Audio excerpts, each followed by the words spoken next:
प्रतिदिन एक लोटा पानी, एक लोटा जल अवश्य अवश्य चढ़ाना।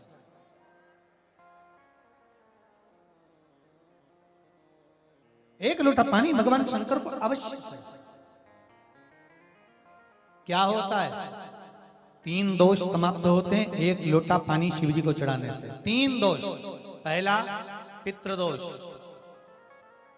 दूसरा वास्तु दोष और तीसरा कालसर्प दोष। जब हम घर में से जल लेकर जाते हैं तो हमारे घर का पानी जब जाता है तो घर का जो वास्तु केंद्र होता है वो रसोई घर होता है। रसोई घर में से जल ले जाकर शिव जी को चढ़ाते हैं तो उससे वास्तु दोष समाप्त होता है। दूसरे नंबर पर है पितृदोष। घर का जो मटका होता है, परिंडा होता है, हंडा होता है, वो पितरों का स्थान होता है।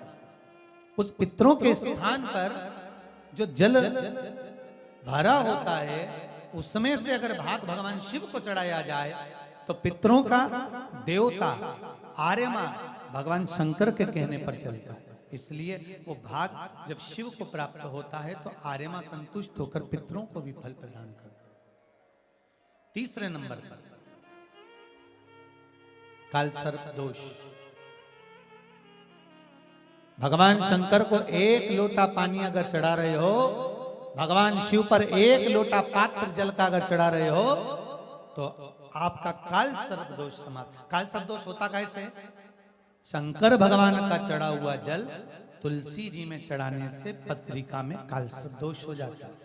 जैसे माँ जो होती है ना, घर की जो माँ होती है, अगर गर्भ में बच्चा है, गर्भ में संतान है, और वो शिव जी पर अगर एक लोटा पानी जैसे शंकर जी पर जल चढ़ाया, थाली में सारे भगवान को निला लिया, गणेश जी, देवी जी, शंकर जी, सारे देवताओं को एक ही थाली में रखकर स्नान कराकर वो शंकर का चढ़ा हुआ जल जब चढ़ाया जाता है तुलसी जी में ले जाकर लोग डाल देते हैं, उससे जो बच्चा जन्म लेता है उस बच्चे की पत्रिका में कालसर्प दोष आ जाता है।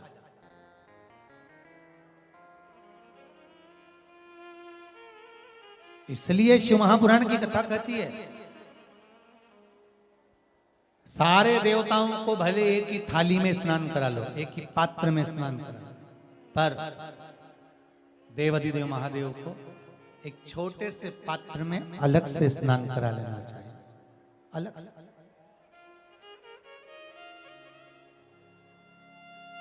और उस पात्र का जल शिव जी को समर्पित करा हुआ जल तुलसी जी में नहीं डालना। तुम्हारे घर में जो पौधा हो आपके घर, आप उसको उसमें समर्पित कर दो। जैसे बेलपत्री चढ़ाने के बाद जल चढ़ाना या जल चढ़ाकर बेलपत्र चढ़ाना। एक पत्र है, बड़ा सुंदर है, छोटा सा भाव, प्रश्न अच्छा है, आप सबके हित का।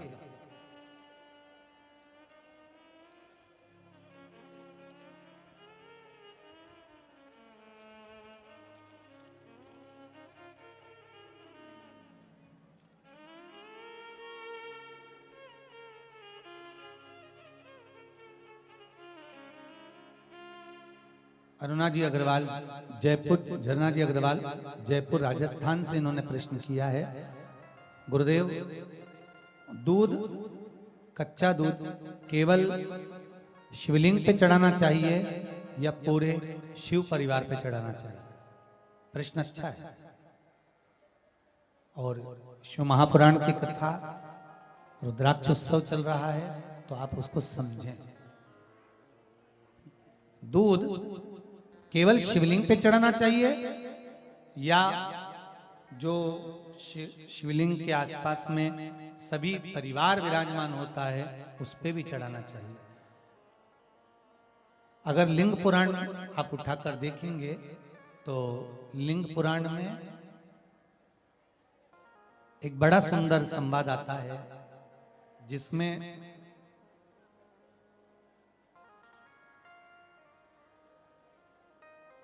पीले कलर के शिवलिंग का वर्णन आता है। सफेद, लाल, पीला और काला, ये शिवलिंग का आपको पहले वर्णन करा। ब्राह्मण सफेद मट्टी का शिवलिंग बनाता है, वैश्य पीली मिट्टी का शिवलिंग बनाता है, क्षत्रिय लाल मिट्टी का शिवलिंग का निर्माण करता है, शूद्र काली मिट्टी का शिवलिंग का निर्माण करता है। काली मिट्टी के शिवलिंग का निर्माण करता है। ये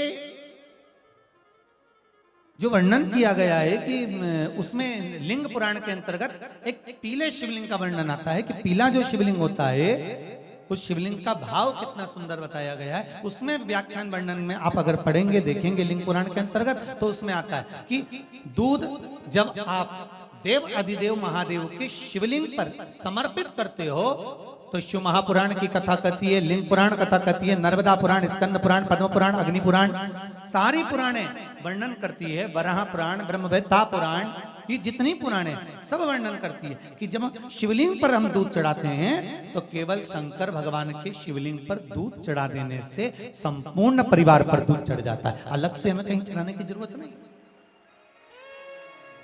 अलग से हमें कहीं दूध ले जाकर चढ़ाने की जरूरत नहीं कि हमें गणेश जी को अलग से चढ़ाना पड़ेगा, देवी जी को अलग से चढ़ाना पड़ेगा, कार्तिकेय जी को अलग से चढ़ाना पड़ेगा या नंदी को अलग से चढ़ाना पड़ेगा। तो जो प्रश्न करा है जन्ना जी अग्रवाल जी ने, जयपुर राजस्थान से हैं, सुंदर प्रश्न करा है।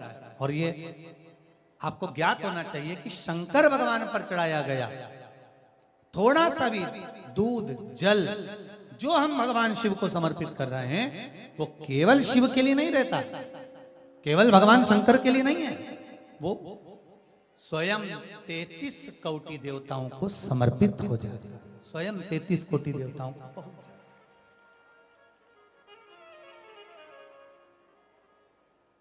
अलग से देने की जरूरत नहीं होती।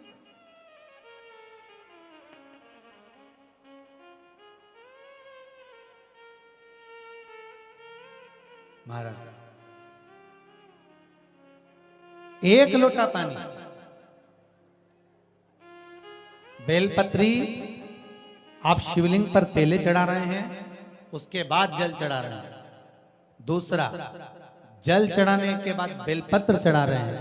ये दो अलग अलग क्रम है शंकर भगवान की पूजन के। आप समझ लीजिएगा जरा, ये प्रसंग कभी नहीं आया, आज आया है तो उसको समझ लीजिए।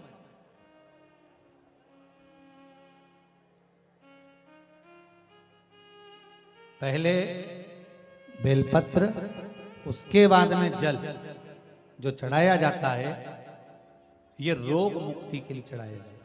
काय के लिए चढ़ाते हैं अपन? रोग के निवारण के लिए, रोग मुक्ति के लिए। जैसे कोरोना महामारी के अंतर्गत अपन सबने स्मरण किया ऑनलाइन शिव महापुराण में कि एक वर्णन किया था कि अगर ज्यादा स्वास्थ्य गड़बड़ हो रहा है तो एक लोटा दूध था और एक लोटा पानी बेलपत्र रखकर फिर चढ़ाने का उस समय पर वर्णन किया था। आप लोगों ने, कई लोगों ने उसको किया भी और उसका लाभ आपको मिला। उसी तरह आप शिव मंदिर में जाकर दर्शन करेंगे तो दो चीजें अपने को दर्शन करने को मिलेगी। एक भक्त आता है शंकर जी के मंदिर में, लोग भाव से पहुंचते हैं तो पहले वो क्या करते हैं, पहले बेलपत्री चढ़ा देते हैं, फिर जल चढ़ा देते हैं। और एक भक्त जो शिव मंदिर में पहुंचता है पहले जल चढ़ाता है फिर बेलपत्र चढ़ाता है। दोनों का अलग अलग क्रम है, दोनों का अलग अलग भाव वर्णन है। पहला, अगर बेलपत्र चढ़ाया है और उसके बाद अगर शंकर भगवान पे जल चढ़ा रहे हो तो ये रोग मुक्ति के लिए होता है। जैसे बड़े रोग किसी को हो जाए, रोग किसी को घेर ले तो वो बेलपत्री चढ़ाने के बाद फिर जल चढ़ाएगा तो उसको रोग थम जाएगा और फिर वो रोग आगे नहीं बढ़ेगा, आगे नहीं बढ़ेगा। रोगों को थामने के लिए बेलपत्री पहले, फिर जल। और जब कुछ कार्य के लिए आप, सिद्धता के लिए आप, अच्छे कार्य के लिए आप, मन की प्रसन्नता के लिए, आनंदता के लिए आप शिव आराधना कर रहे हो, आप शंकर की आराधना कर रहे हो, तो आप जल चढ़ाकर फिर बेलपत्री चढ़ा, उसका लाभ आनंद में। आपने जल चढ़ाया उसके बाद बेलपत्र चढ़ा,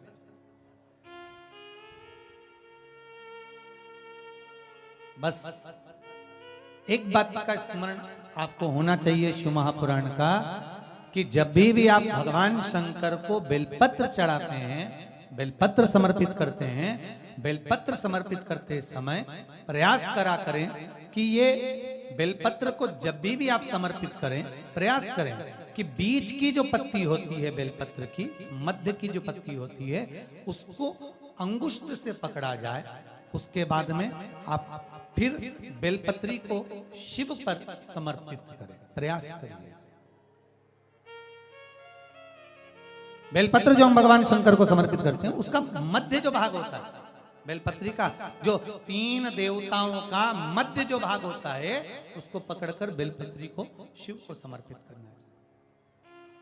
पूर्व की कथाओं में यह भी वर्णन किया है कि बेलपत्री की डंडी का मुख कहां होना चाहिए। पूर्व की कथाओं में यह भी बताया गया है कि बेलपत्री की तीनों डंडियों के बीच में, तीनों पत्तियों के बीच में जो खाली जगह होती है, डंडी होती है, उसका क्या महत्व है, ये पूर्व की कथा में पहले बता चुके। पर आज जो क्रम चल रहा है कथा का, उसमें अपन जो समझ रहे हैं वो ये होना चाहिए कि आप किस कामना से जल चढ़ा रहे हैं, आपके जल चढ़ाने का क्रम क्या है। अगर आप रोग मुक्ति के लिए चढ़ा रहे हैं तो पहले बेलपत्र चढ़ेगी, फिर जल चढ़ेगा। आप कार्य सिद्धि के लिए चढ़ा रहे हैं, पहले जल चढ़ेगा, फिर बेलपत्र चढ़ेगी। और यदि कोई विशेष कार्य है आपका, जो आपको भगवान शंकर से जाकर कहना है, कोई विशेष कार्य, जैसे ब्रह्मलोक में ब्रह्मा है, बैकुंठ में भगवान विष्णु है, पर संसार सागर में, ब्रह्मांड में, मृत्यु लोक में अगर कोई देव है तो वो देव अधिदेव महादेव, वो देव अधिदेव महादेव, दूसरा नहीं।